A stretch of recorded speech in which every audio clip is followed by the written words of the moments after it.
E nós estamos no capítulo 2 e no versículo 18.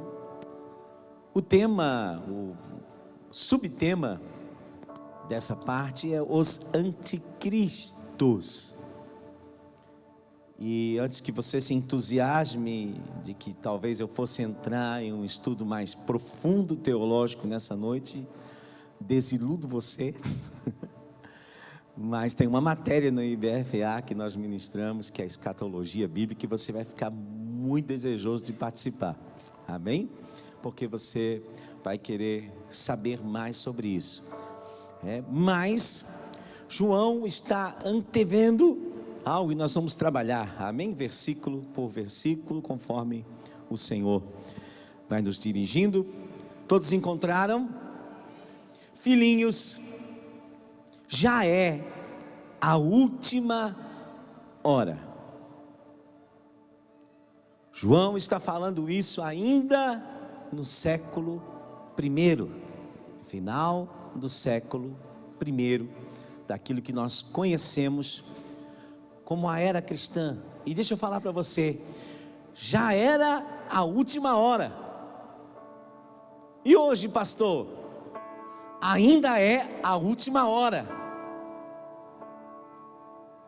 Algumas pessoas, quando ouvem esse tema, essa questão escatológica da Bíblia, algumas perguntas são padrão, né? Quando será que Jesus vai voltar? Alguém já se perguntou isso? Eu não sei. Eu sei, eu tenho uma informação que pode ajudar na tua caminhada de fé, mas eu não sei.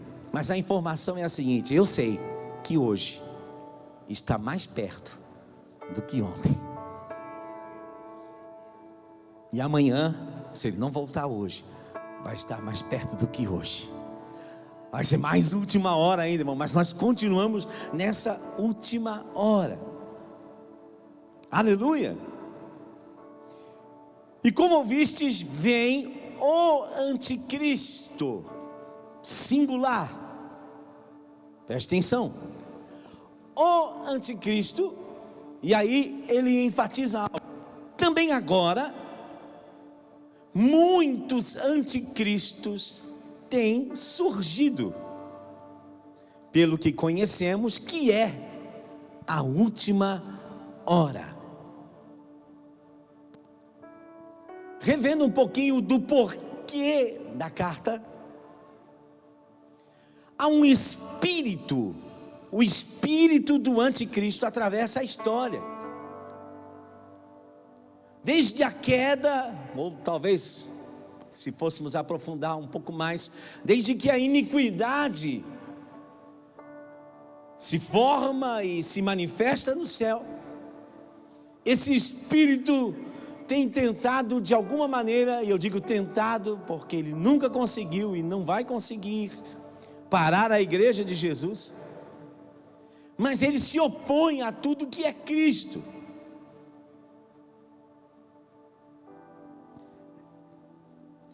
O espírito do anticristo, o império do anticristo e o próprio anticristo. Por exemplo, para você entender melhor, Malaquias capítulo 4, quando fala da manifestação profética que prepararia o caminho do Senhor, ele está profetizando sobre João o Batista. E ele diz assim: ele virá no espírito de Elias. Ele não estava falando de uma reencarnação de Elias. Ele estava falando de uma manifestação profética, de uma forma profética do céu falar com a terra, que naquele momento na história de Israel, Israel precisava entender. E essa manifestação profética era claramente identificada na pessoa e no ministério de Elias. O espírito, ele virá no espírito de Elias. Espírito é uma forma de manifestar algo. Você tem o espírito como pessoa espiritual, e você tem espírito como uma manifestação. Por exemplo, a gente acha estranho o linguajar dos irmãos antigos. E ele dizia assim, irmãos, permaneçamos em espírito de oração. Ou seja, como eu falo, como eu me comporto, como eu ajo, permaneçam. Vai lá, meu amor, por favor. Em espírito de oração. Para o lado maligno, fique tranquilo, irmão, isso é para tirar a atenção do culto e eu não vou parar nem um segundo. Eu sei onde eu estou mexendo hoje. Você já ouviu falar do espírito de Jezabel? Quem já ouviu falar? Os antigos, mais antigos, na sua simplicidade, pensavam que o espírito de Jezabel era alguém que vinha com um brinco, com os olhos pintados.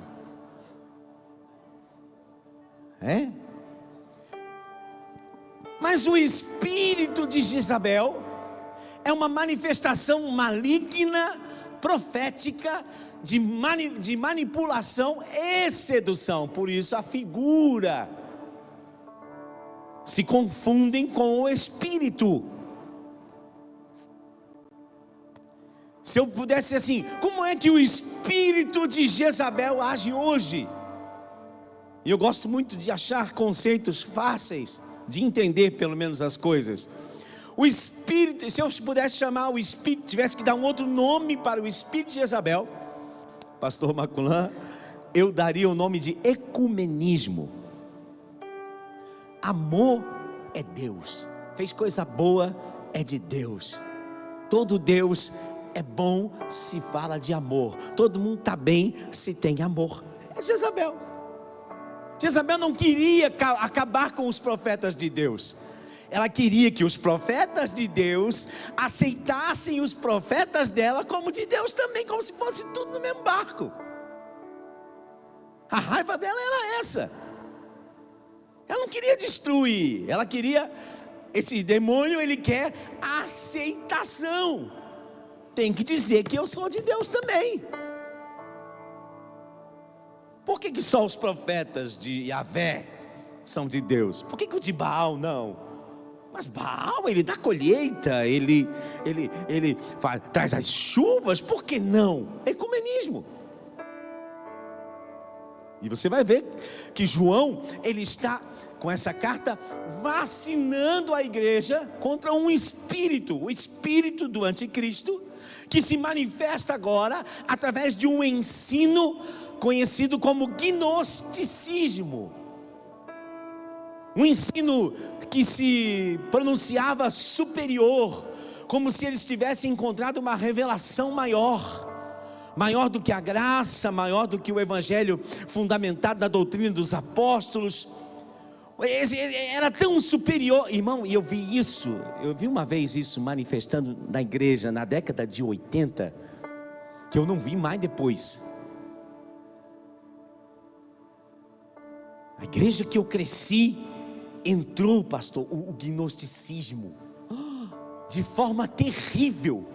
Uma igreja que estava vivendo um avivamento, uma igreja carregada da glória de Deus, almas sendo salvas, a igreja crescendo. Eu estava lá, eu sentava lá, eu tocava lá, eu era músico lá,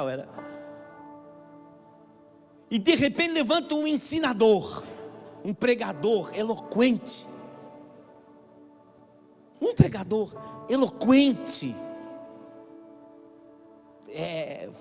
fala bem, aparente monção poderosa. E quando a liderança da igreja começa a combater aquele pregador, há uma divisão terrível na igreja. Há uma divisão terrível na igreja. E divisão, por isso Judas na sua epístola no versículo 19 diz: estes são os que causam divisão, são sensuais e não têm o espírito. Por quê? Porque o espírito de manipulação, o espírito de Jezabel, ele faz coisas que parecem que é o Espírito Santo. Então divide a igreja. Como não é de Deus? Olha, e você vai entender por que não é quando nós estudarmos a palavra. Você vai ficar vacinado também nessa noite para a glória de Deus. Nenhum engano vai entrar na tua casa, nenhum engano vai entrar na tua mente. Porque a vacina para isso é a palavra, é a exposição da palavra. E aquele pregador dividiu a igreja. Ele começou a entrar em casas e começou a fazer movimentos e reuniões de oração, e tudo altamente espiritual. Até que numa dessas casas, eu não vou nem lapidar o que eu vou dizer, a criança era para nascer loira e nasceu negra. Pronto, e bem assim, aí estourou. O pai foi buscar o neném no hospital, Lemãozinho, Blumenau. Mãe alemã, pai alemão, nasce menino moreninho. Aí vamos investigar. O gnosticismo tinha entrado. Não tem problema.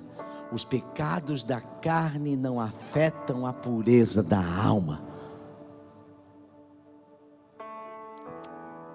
Pode fazer o que quiser, que você é salvo pela graça. Então nós transformamos a graça numa desgraça. Sério, irmão, eu vi isso aqui, eu não estou brincando não, irmão. Deus resolveu isso com muita graça na obra de Deus, para a glória de Deus. Não foi uma destruição, porque Deus cuida da sua igreja. Mas eu lembro que a igreja naqueles dias atravessou para lidar com aquele falso ensinador.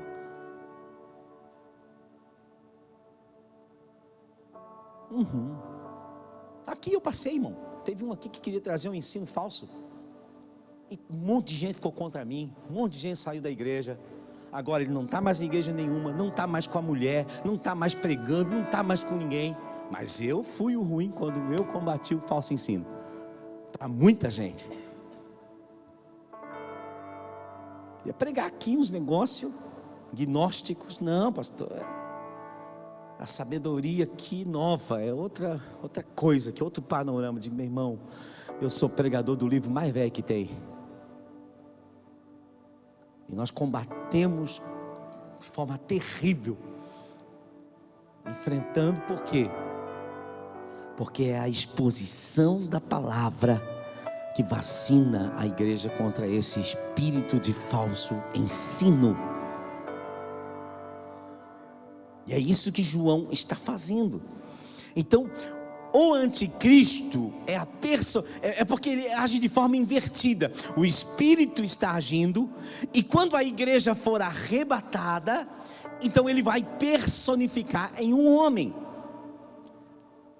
Nos outros tipos de espírito, ele personifica em alguém, e depois nós vimos o espírito, a atitude, o movimento andando. Mas o anticristo não, ele vem caminhando na história, e quando a igreja subir ao céu, quando assim como João ouvia, a igreja ouvir, sobe para cá, igual Apocalipse capítulo 4, sobe para cá, sobe para as bodas do Cordeiro, o anticristo começa a grande tribulação aqui.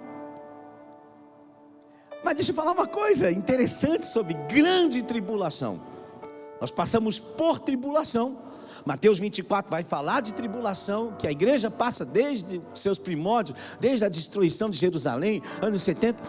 Porém, grande tribulação é algo inimaginável, e graças a Deus nós cremos de todo o coração, pentecostais. Jesus vem buscar a igreja antes. Celebre, irmão, senão você fica para o anticristo, para ir depois. Quem quer ir depois? Algum dos jovens quer ficar? Não? Quer ficar? Então não fica.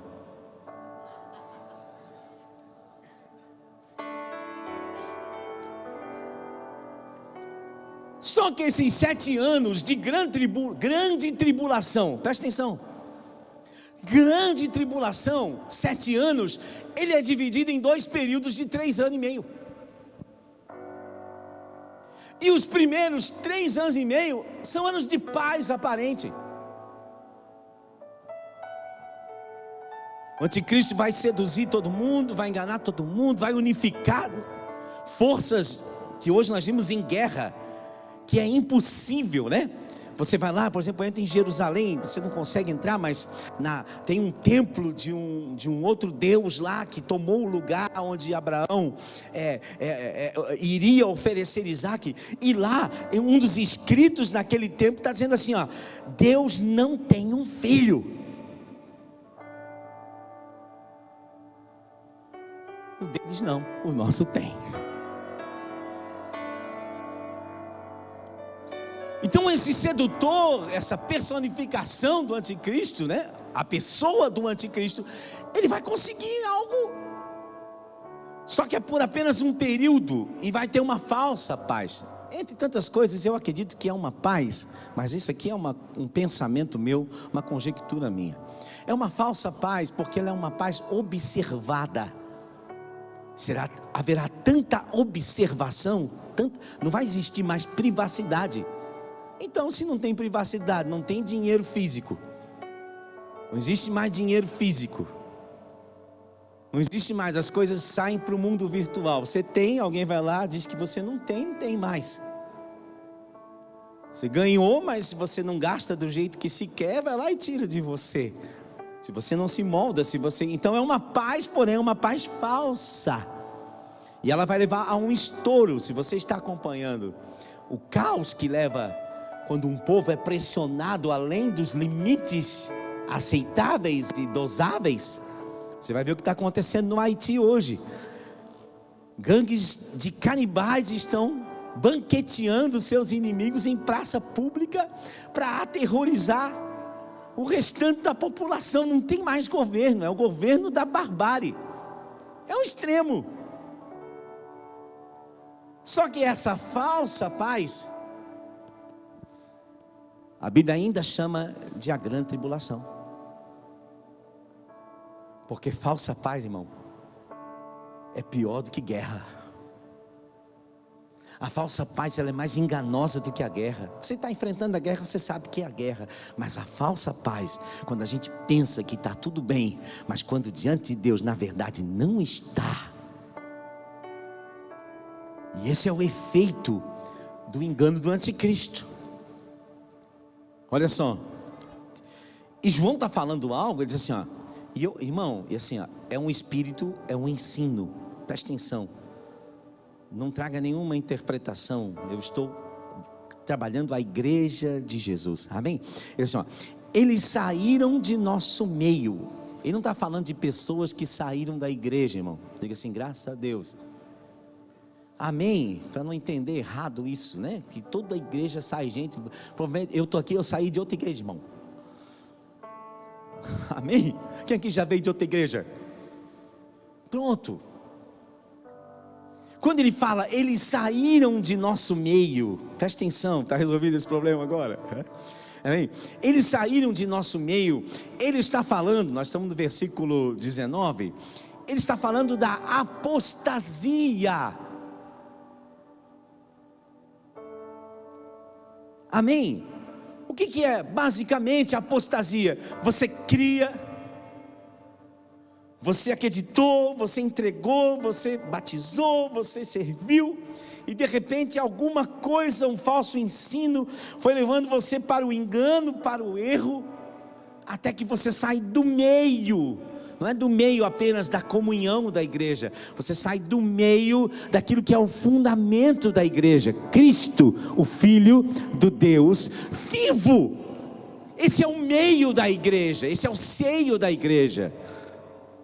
O anticristo se opõe a essa verdade que Jesus diz para Pedro, que quem revelou não foi carne, não foi sangue. Tu és o Cristo, tu és, ele confessa, o Filho do Deus vivo.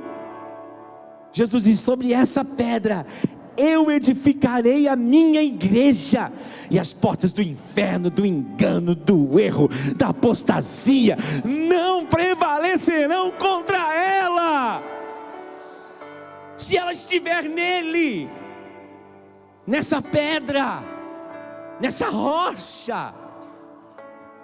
Então eles saíram do meio. Sair da comunhão é ato final da apostasia.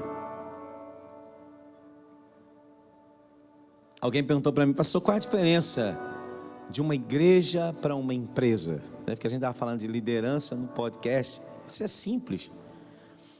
Uma empresa é bom de trabalhar.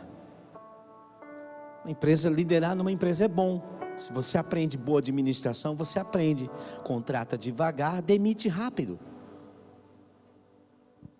E a empresa funciona. Pronto. Contrata devagar, demite rápido. Acabou. Por que a igreja não pode ser gerida como uma empresa? Porque a igreja não é empresa, a igreja é corpo. E corpo, sempre que você mexe no corpo, é uma amputação. Você está amputando alguma coisa. E aí você tem que ir para o campo da medicina.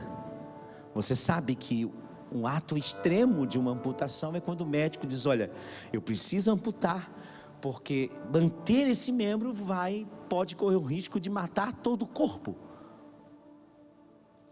Aí então ele vai avaliar, reavaliar. Eu lembro que uma vez teve um irmão que sofreu um acidente, ficou anos com uma perna, que a gente olhava assim: meu Deus, ou Jesus cura ou manda cortar essa perna uma vez, que sofre.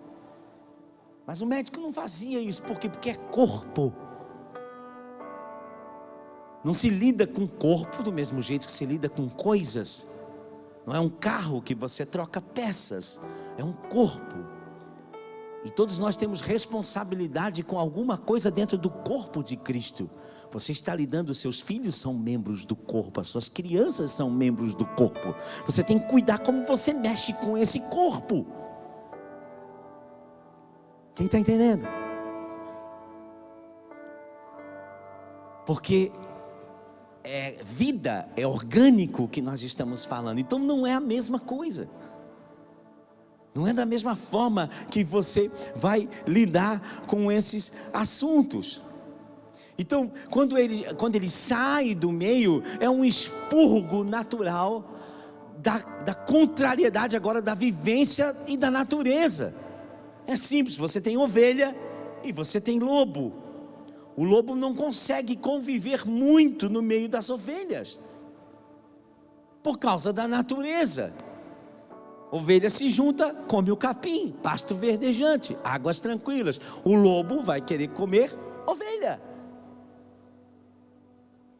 É natureza. Se não houver conversão, então conversão é o elemento primordial para o nascimento e o crescimento de alguém dentro do corpo de Cristo. Precisa de uma nova natureza. E sempre que não há arrependimento e quebrantamento, nós corremos o risco de ver alguém como se tornar um campo fértil para o ensino enganoso. Eu quero continuar o mesmo, e qualquer ensino que me der condições, me der um álibi para que eu me diga crente, me diga que sou de Deus, me diga filho de Deus, mas continue vivendo na mesma iniquidade, vai encaixar em mim.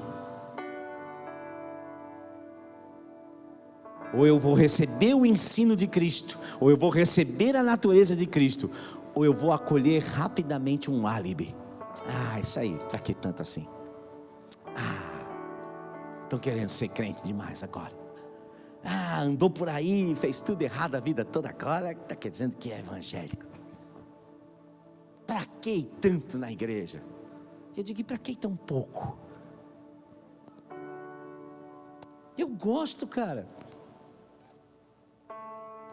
Vem o quanto você puder, o que você quiser. Eu gosto. Alguém disse: a igreja não é uma reunião. Sim, ela não é. Ela é muito mais do que uma reunião, mas ela também não é menos do que uma reunião. É o mínimo dela. É 2 ou 3 reunidos em nome dele, mas é em nome dele,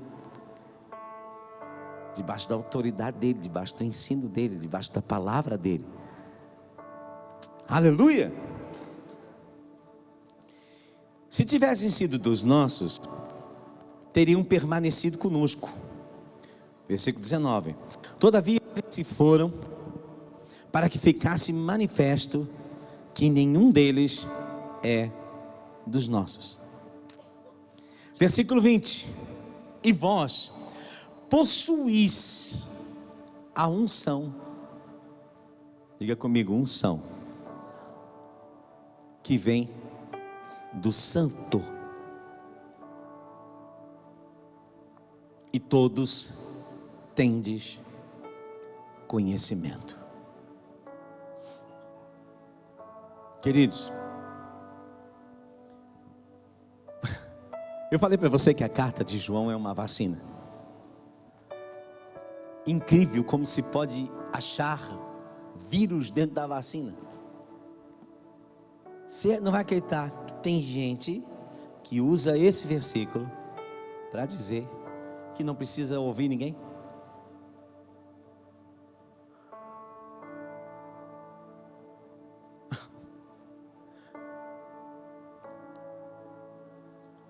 Por isso eu quero trazer ao teu coração o entendimento disso nessa noite.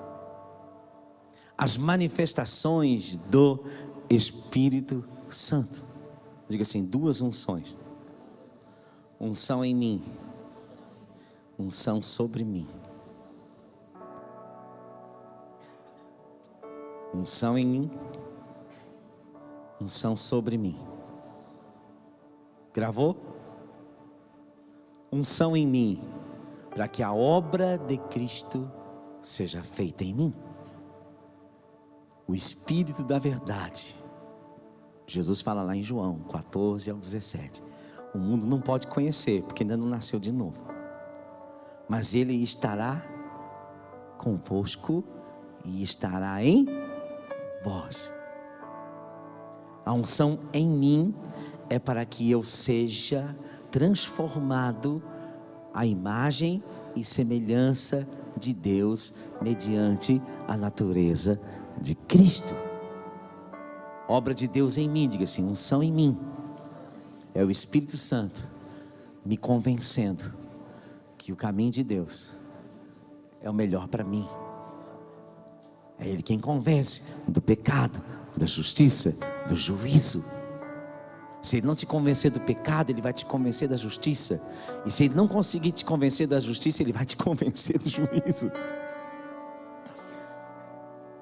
Unção em mim é para que a obra aconteça em mim, para que eu o conheça por dentro, para que eu entre nele. Amém? Então o Espírito Santo, a Bíblia diz que o Espírito do homem é a lâmpada do Senhor. É como se Ele acendesse novamente a lâmpada dentro de mim, no Espírito Santo. Então eu tenho a iluminação do Espírito. Só que quando Ele usa a palavra aqui, possuir, Ele não está falando de uma vez por todas. Ele usa a palavra segurar. É como se Ele dissesse assim, ó, vós segurem a unção que está dentro de vocês. Não negligenciem, não abandonem, não apaguem. Depois Paulo vai falar, não apaguem ao Espírito. Por que Paulo diria aos Tessalonicenses que se pode apagar o Espírito se não pudesse apagar? Não extingais. É um fogo, ele faz uma analogia do fogo. Então assim, ó, vós possuís a unção que vem do Santo. Mantenha a chama acesa. Por quê? Porque se o fogo do Espírito não estiver alto dentro de mim, em compromisso com o amor de Deus, rapidamente os álibis vão começar a infestar a minha mente. Grava isso, irmão, álibi, diga essa palavra, álibi. Álibi é todo sofisma e engano de Satanás para tirar você do propósito. Mas ele não diz que está te enganando, ele cria uma justificativa para você mesmo fazer. Álibi. Onde é que você estava? Por acaso sou eu guardador do meu irmão? Era. Todo irmão é guardador do seu irmão. Você entendeu? Álibi. Onde tu estavas, Gease? Oh meu Senhor, eu estava aqui. Não, eu te vi. Eu estava te vendo no espírito, Gease. Você entendeu? Álibi. Álibi, eu quero frisar isso aqui e marcar você com isso. Álibi, vou simplificar um pouco mais. Álibi é toda a desculpa que nós criamos ou que o diabo nos sugere no campo da mente para que a gente não faça a vontade de Deus e continue se sentindo bem. Só que o álibi, ele tem um efeito. Posso explicar para você um pouquinho mais? Por quê? Quando você decide fazer a vontade de Deus, presta atenção. Vou me posicionar, pastor. Vou viver esse ano de um jeito com Deus que eu nunca vivi. Vou orar mais, vou meditar mais na palavra, vou servir mais ao Senhor, vou anunciar o amor de Jesus. Quem não gosta disso vai se levantar contra você. Vai ou não vai? O inimigo da tua alma vai gostar disso? Ele gosta de gente posicionada? O anticristo gosta disso? Não? Gosta de Cristo crescendo no teu interior? Não, ele quer você ir perdendo tempo, procrastinando. Aí você se posiciona, o que ele vai fazer? Diga assim, pressão. Pressão. Ele vai apertar você, pressionar. Alguns chamam de retaliação. Chama do que você quiser, pressão. E você se vê apavorado, pressionado. E aí? Antes do álibi, a mente diz assim, eu não estava buscando a Deus, não tinha nada disso. Comecei a buscar a Deus, parece que piorou. Parece que o caos chegou na minha casa, parece que todo mundo se levantou contra mim. Então, irmão, Mas você tem que discernir e deixar claro quem que está fazendo essa pressão. Aí a Bíblia vai dizer assim, resistir, anti-esteme. Ele está dizendo assim, tem um sistema imunológico no corpo. Ele usa a palavra esteme mesmo, resistir, para poderes resistir e permanecer firmes, porque a nossa luta não é contra a carne, nem contra o sangue, mas é contra o império das trevas. Resistir, ele usa a palavra esteme. Você já tomou um antihistamínico? O antihistamínico, ele não está combatendo uma doença de fora, ele está combatendo uma reação errada do próprio corpo, alergia.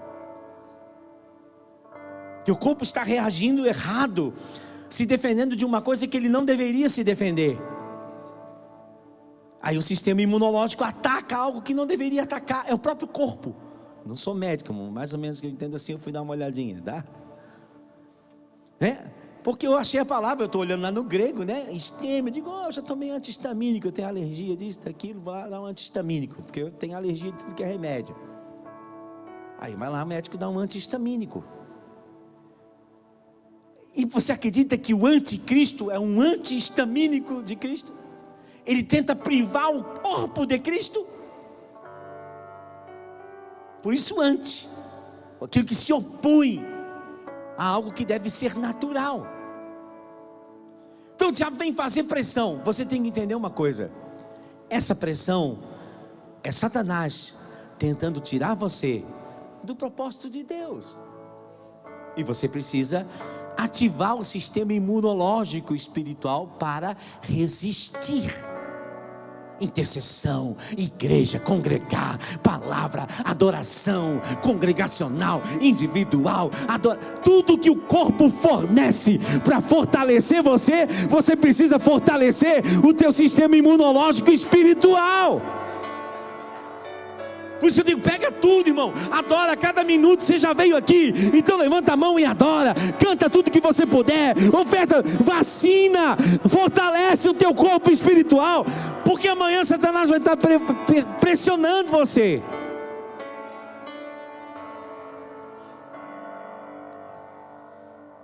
E a pressão fica tão forte, que a nossa mente, ela começa a dar vazão e virar terra fértil para o álibi. Qualquer desculpa que aparecer, que encaixar, para que eu possa aliviar a pressão, eu tenho tendência de acreditar.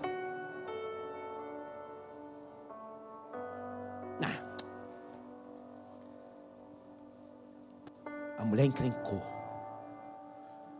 Porque a Bíblia diz que a mulher sábia edifica a casa. Não falo do homem. e a tola derruba com a mão. É verdade, não é?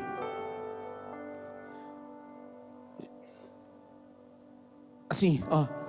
Ai, Senhor, salva meu marido. Salva ele, Jesus. Vem cá e bota o coque, olha por mim aqui. Ai, Jesus. Aí as irmãs oram, a intercessão vem. Aí o caba vem. Deus salva o caba. O caba começa a vir, sentadinho ali. Aí um irmão já vai lá, chama ele para vir no mutirão, para envolver ele no convívio com a igreja. Aí ele vem. Aí outro irmão chama ele para vir no culto de oração dos homens. Aí ele vem. Daqui a pouco encontra a irmã. Para que tem que estar tanto na igreja?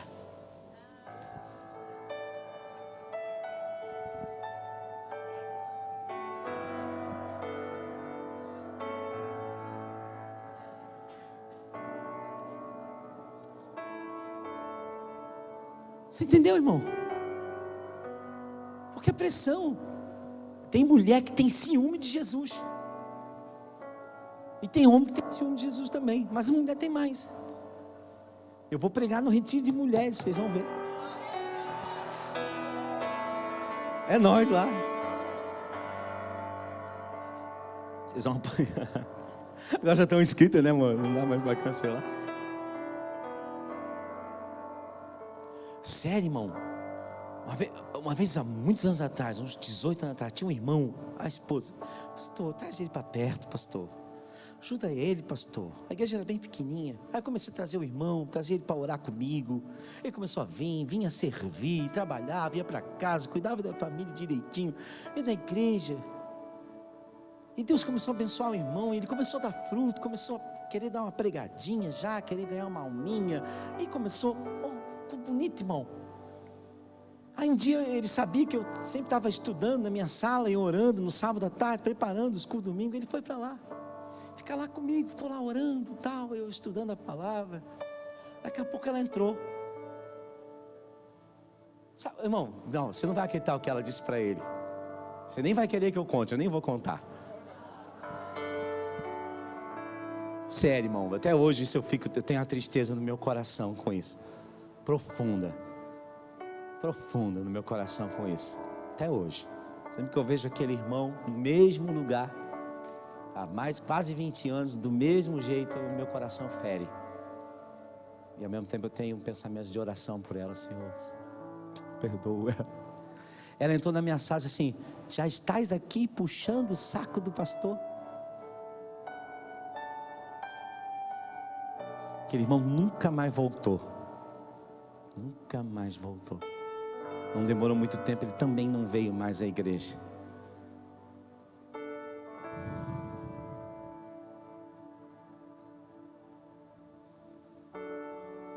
Cuidado com os álibis, irmão.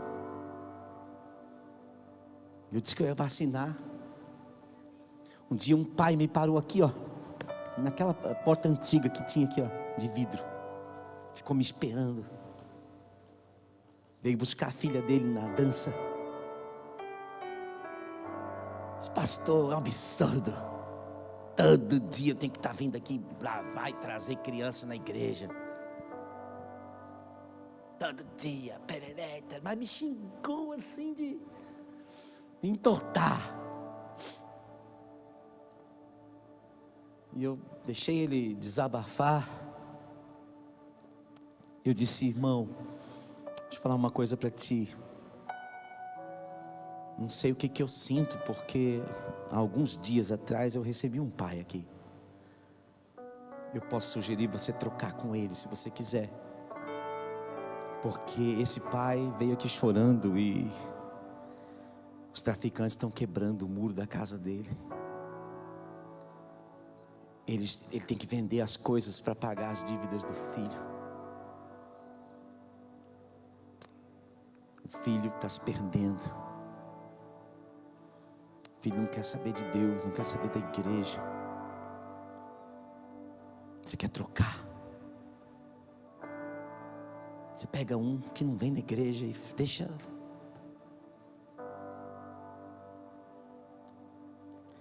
Ele foi embora, irmão.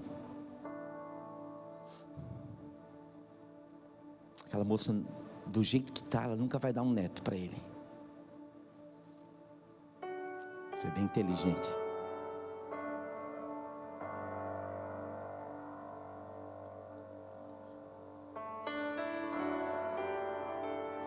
Eu levo meu filho 5 vezes por dia para a igreja, se precisar.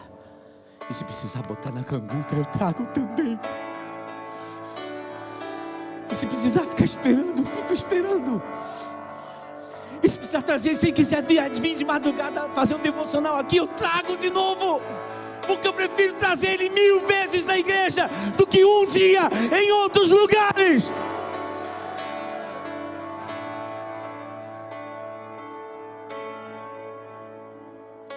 O que eu posso deixar de melhor para o meu filho?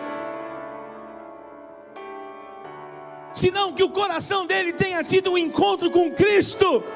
E seja longa ou seja curta a vida dele, o dia que ele partir dessa terra, ele vai ouvir: hoje mesmo estarás comigo. Não é nem comigo, é com Jesus no paraíso. O que vale mais? Que herança é maior? Quantos prédios podem valer mais do que isso? Quantas faculdades podem valer mais do que isso? Quantos carros podem valer mais do que isso? De que adianta você dar tanto e perder a alma?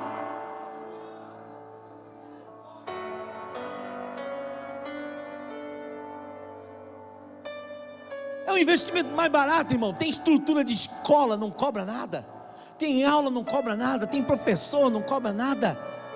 Para dar bases de fé, para combater, vacinar um pouco do que eles vão receber lá fora no ensino normal. A igreja tem que criar toda uma estrutura para fornecer para eles, para o teu filho, a base, para tuas crianças, as bases, para que Satanás não roube a imagem de Jesus no coração deles lá fora. Você deveria abençoar, abraçar os professores do ministério infantil, orar por eles, levar até eles depois do culto e pagar o lanche para eles.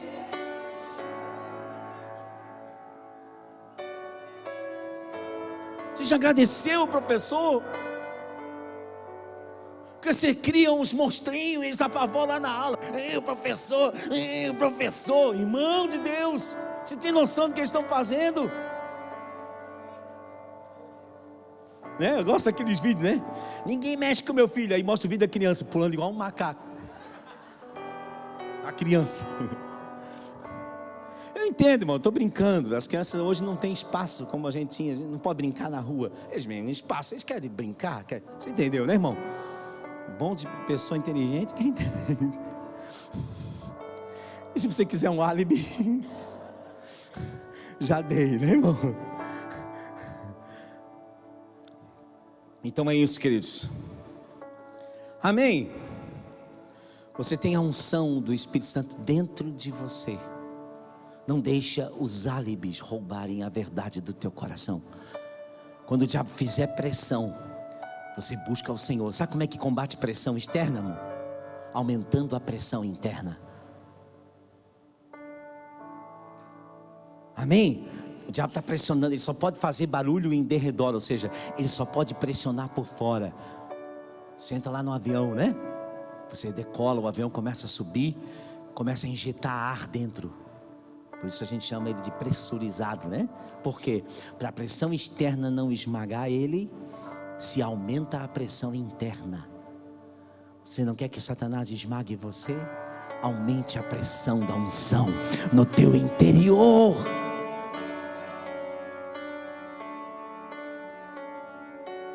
Aleluia.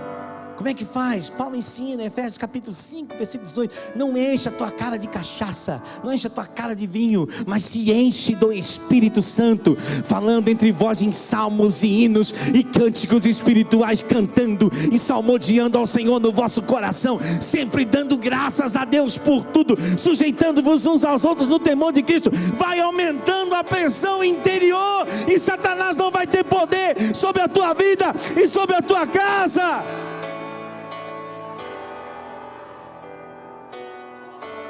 Aleluia! Glória! Vamos, meu Deus, eu pensei que eu ia terminar o 2, vou terminar o 2 hoje, em nome de Jesus.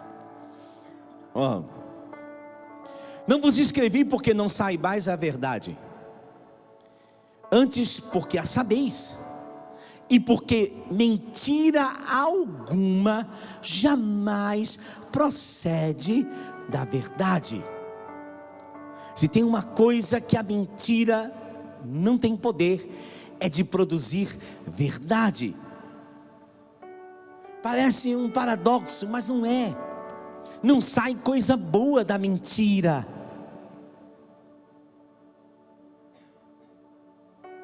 Aleluia. Não sai coisa boa da mentira. A mentira precisa ser tratada pelo nome correto. E na mentira não é algo que eu estou proferindo, irmão. A mentira é algo que eu estou acreditando. Eu começo a acreditar muito antes de proferir. A tendência é o álibi, justamente proferir, criar bases dentro de mim para que quando eu fale, por quê? Como nós somos defensivos socialmente, então nós nos preparamos argumentativamente para refutar todo o argumento. Nós sempre estamos preparados. Às vezes nós não estamos nem ouvindo a pessoa, nós estamos ouvindo e já preparando a argumentação para defender. Eu estou errado. Mas o outro também faz errado. Sim, mas eu não estou falando com o outro. Nós sempre criamos. A mente humana é um campo de batalha, irmão, espiritual, para influência satânica. Eu vi esse dia um vídeo que eu achei legal. O cara tinha que fazer um negócio certo assim. Aí o anjinho do bem veio assim: não faz, papapá, taraná, taraná. Aí ele ficou esperando o anjinho do mal, né? Aí ele disse: não tem anjinho do mal, já está aí dentro o mal. Vai vir um anjinho do mal falar. O mal já está ali dentro. A queda já trouxe conhecimento do bem e conhecimento do mal. A diferença é que durante a queda nós vamos preferir o conhecimento do mal. Só isso. Conhecimento do bem e do mal. E a queda? Eu vou preferir sempre o do mal.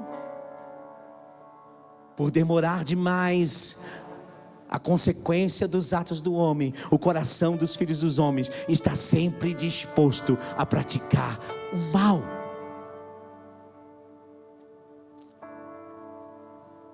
Nem sorri, vocês estão sorrindo mais. Aleluia. Quem é o mentiroso? Senão aquele que nega que Jesus é o Cristo, que Jesus é o Cristo. Este é o anticristo, o que nega o Pai e nega o Filho. Aqui tem algo bom. Por quê? No engano do anticristo, presta atenção, Satanás, ele parece que vai se especializando na sedução. Ele sabe que o crente, o ser humano, ele bate nele, ele cresce. Persegue ele, ele cresce. Combate ele, o afeto dele, ele cresce. Então, Satanás diz assim, ele não diz assim: Jesus é mau. Ele não diz mais nem assim: Jesus não existe. Não, Jesus foi um homem bom.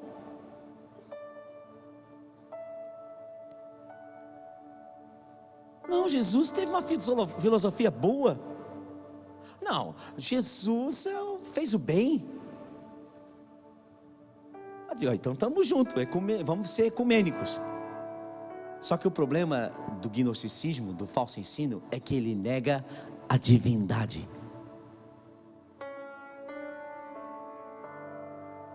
Ele nega a divindade. Ele nega que Jesus é Deus. Eu vi um pastor, um judeu messiânico, e perguntaram para ele: por que tem uma politização disso?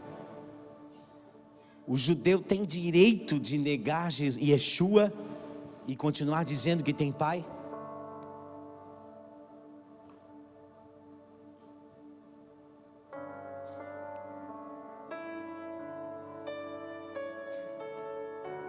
Olha, todo aquele que nega o filho, todo, esse não tem o Pai.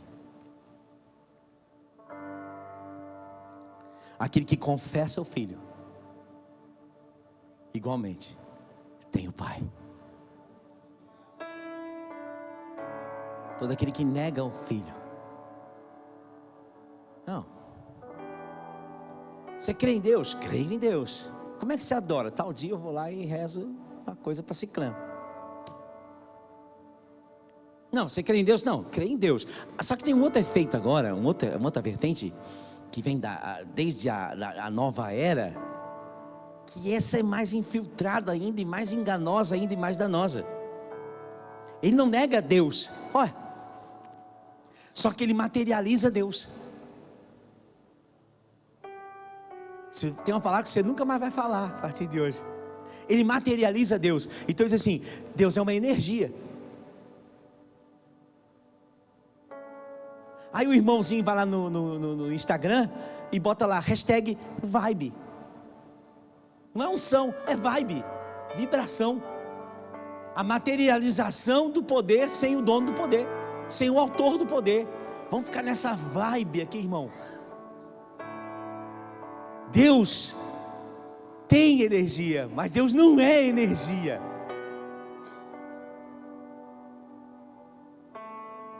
A ciência consegue identificar hoje algumas formas da manifestação de Deus por meio da física.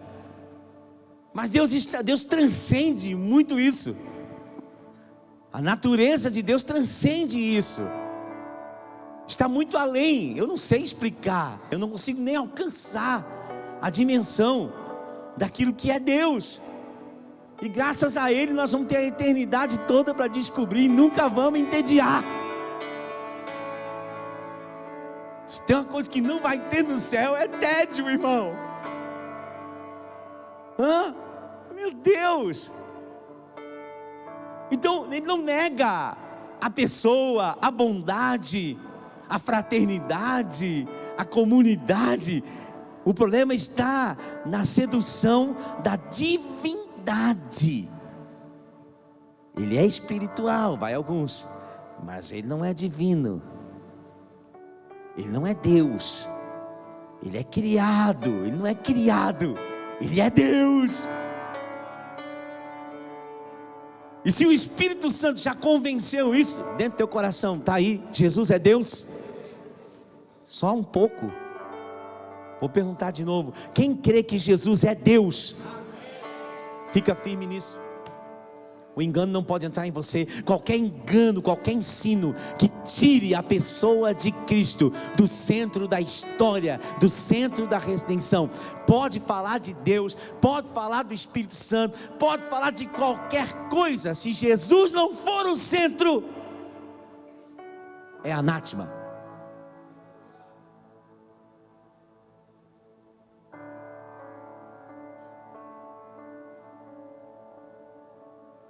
Porque Deus deu para ele um nome acima de todo o nome.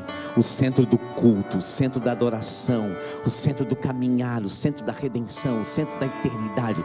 Cristo é o centro de tudo. Isso tem que estar gravado, cravado, impregnado no nosso coração. Contra qualquer álibi, contra qualquer sofisma, contra qualquer falso ensino. Cristo é o Filho do Deus vivo e Ele é Deus. É essa chave, irmão. A gente tem que falar algumas coisas. Ela parece contra a lógica. Mas eu tenho feito algumas experiências evangelísticas. Maluco. Porque os antigos faziam isso, a gente não entendia nada, mas funcionava. Deixa eu falar uma coisa para você. Tudo bem? Deixa eu falar uma coisa para você que vai impactar a tua vida para sempre. Você sabia que Jesus é Deus? Tchau.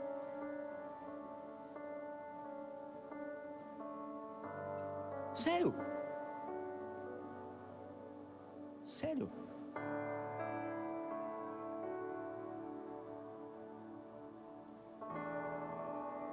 A palavra. Paulo diz assim: eu não me envergonho do Evangelho, porque o Evangelho é o poder de Deus.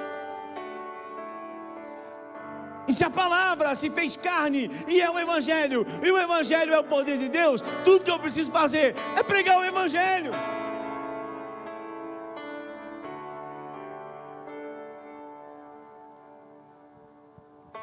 Vamos. Olha, aqui vem uma palavra que eu quero realçar. 24. Permaneça em vós o que ouvistes desde o princípio. Se em vós permanecer o que desde o princípio ouvistes, também permanecereis vós no Filho e no Pai. E esta é a promessa que Ele mesmo nos fez: a vida eterna.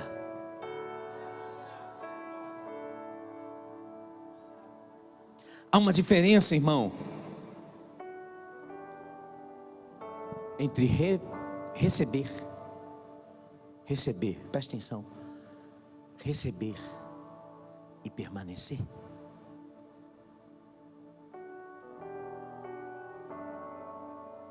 Receber. A salvação, como eu falei no começo da pregação, quando a gente está se afogando, a gente não quer saber quem está jogando uma boia. Não é verdade? Pode ser um inimigo, pode ser alguém que a gente não gosta. Se eu estou afogando e o cara joga uma boia, eu digo: manda aqui, depois a gente resolve. Deixa eu sair daqui. É verdade ou não é? Agora, presta atenção. O permanecer, o receber e o permanecer, é porque receber envolve graça, e o permanecer envolve renúncia. O receber é: eu pego a cruz de Cristo aqui e saio do lago. O permanecer é eu pegar a minha e seguir a Cristo.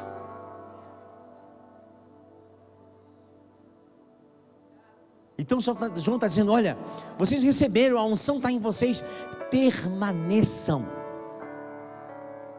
O segredo da fé, irmão, é mais do que receber, é permanecer. Permanecer, ficar, é permanecer. Eu falei que já muitas vezes a receita da fé, né? Firmeza, fidelidade e estabilidade. Emuná.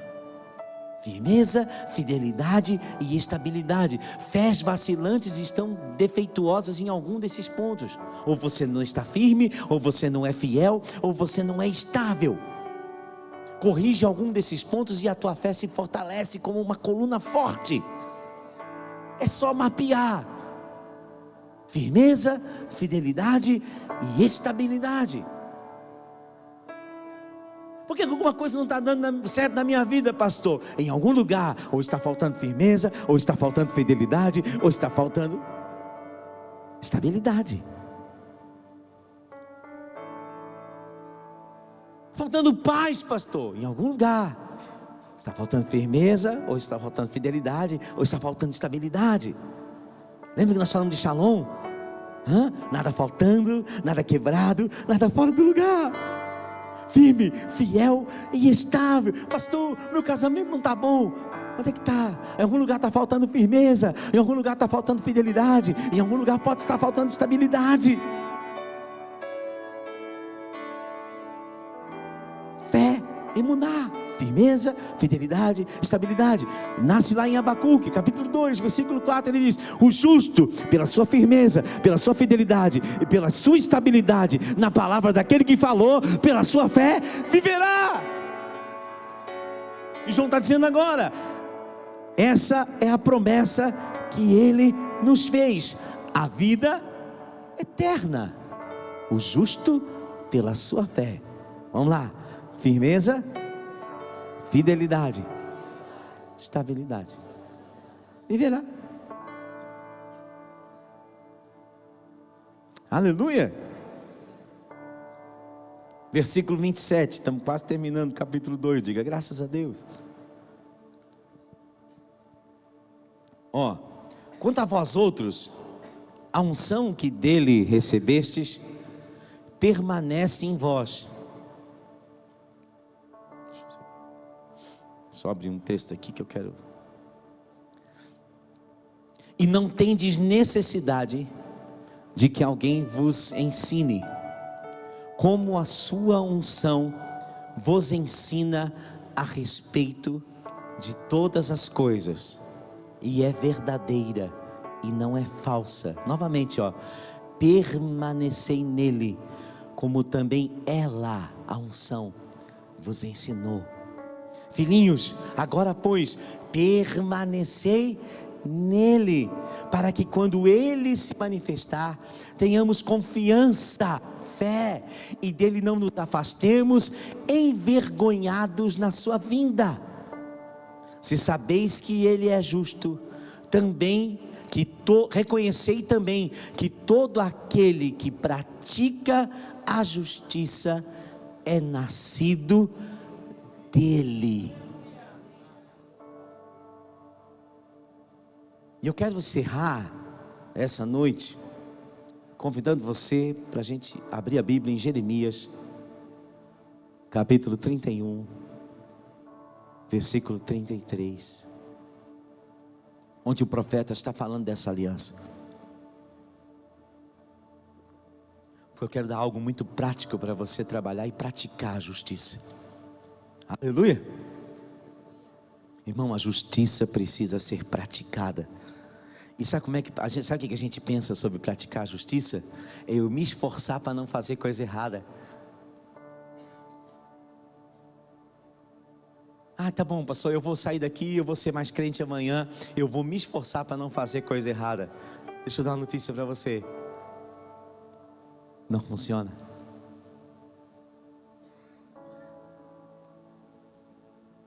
Você não precisa de mais lei.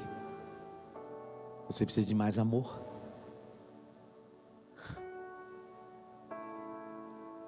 Lei nós já temos o suficiente. Na verdade, nós só precisamos da aplicação da lei quando nós esquecemos a lei do amor. O amor também é uma lei. Só que a diferença é que a lei produz condenação e o amor produz temor. E o temor do Senhor é o princípio da sabedoria. Você quer ter amor ou quer ter mais lei? Jeremias capítulo 31, olha o que diz: esta é a aliança que firmarei com a casa de Israel depois daqueles dias, diz o Senhor. Na mente lhes imprimirei as minhas leis. Mas não só na mente, também no seu coração lhes inscreverei, e eu serei o seu Deus, e eles serão o meu povo. Eu permanecerei neles, e eles permanecerão em mim. Olha, vê se não encaixa com João. Não ensinará jamais cada um ao seu próximo, nem cada um ao seu irmão, dizendo: conhece ao Senhor, porque todos quem? Todos que estiverem na aliança, todos me conhecerão, desde o menor deles até o maior, diz o Senhor. Pois perdoarei as suas iniquidades e dos seus pecados jamais me lembrarei.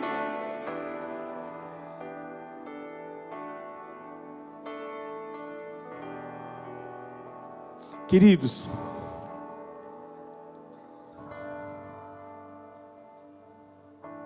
não tente não fazer errado. Não saia amanhã para a tua semana se esforçando para não errar. Não saia amanhã sentindo culpa, ou saia daqui já sentindo culpa pelas vezes que você falha e porque não consegue. Já tentei esse caminho, deixa eu ajudar você.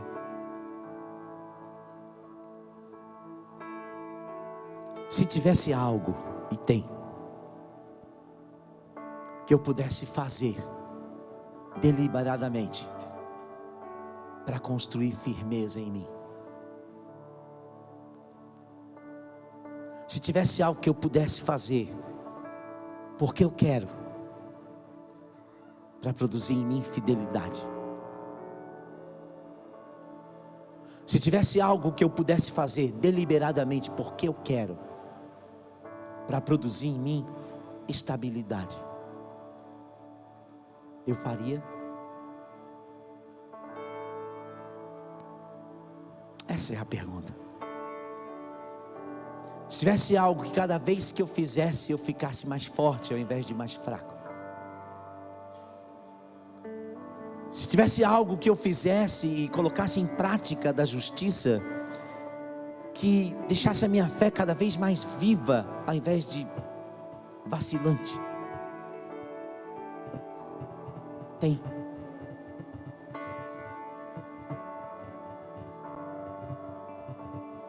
Judas, versículo 20. Capítulo 1, versículo 20.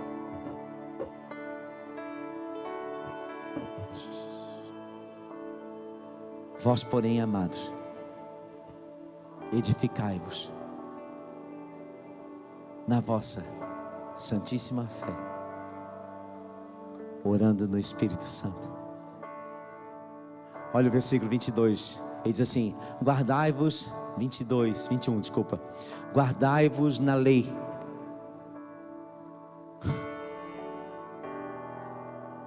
Esperando a condenação pelas coisas erradas que você faz. É disso que está falando? Guardai-vos no amor de Deus,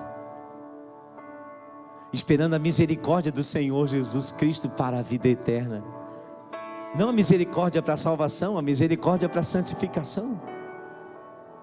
Se eu pudesse fazer algo que aumentasse a minha pressão interior,